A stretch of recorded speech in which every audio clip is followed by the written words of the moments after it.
ആ കുട്ടിക്ക് എന്റെ തോള് ചരിക്കണമെന്ന്. എന്താ ചെയ്യാ? ഇത് ചരിഞ്ഞല്ലേ ഇരിക്കണേ. അവന്റെ ആഗ്രഹല്ലേ ചേട്ടാ, ചരിച്ചു കൊടുക്ക്. ചരിക്കാം. ഈ സിനിമ ഷൂട്ട് ചെയ്യുമ്പോ ഫാൻ ബോയ് മൊമെന്റ് ഉണ്ടായിരുന്നോ? അതോ എല്ലാ ദിവസവും ഫാൻ ബോയ് മൊമെന്റ്സ്. ഒരുപാട് പേര് ഇപ്പൊ ട്രെയിലറിൽ ഒരു ബാക്ക് ഷോട്ടിങ് ലാലേട്ടൻ ചരിഞ്ഞിങ്ങനെ നടന്നു പോകുന്നത്. അപ്പൊ ഞാൻ ആ ഷോട്ട് എടുക്കാൻ നേരത്തിൽ ലാലേട്ടൻ്റെ കയ്യിൽ പറഞ്ഞു, ചേട്ടാ കുറച്ചും കൂടി നമുക്ക് തോള് ചരിക്കണോ. അപ്പം പുള്ളി എന്നെ ഇങ്ങനെ നോക്കി, മോനെ എന്റെ തോൾ ഓൾറെഡി ചരിഞ്ഞായിരിക്കണേ, ഇനി എന്തിനാ അതങ്ങനെ ചരിക്കണേ,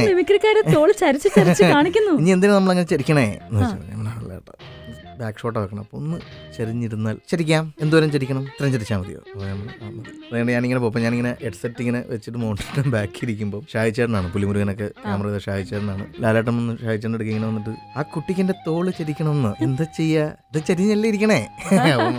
അവന്റെ ആഗ്രഹല്ലേ ചേട്ടാ, ചരിച്ചു കൊടുക്ക്. ചരിക്കാം.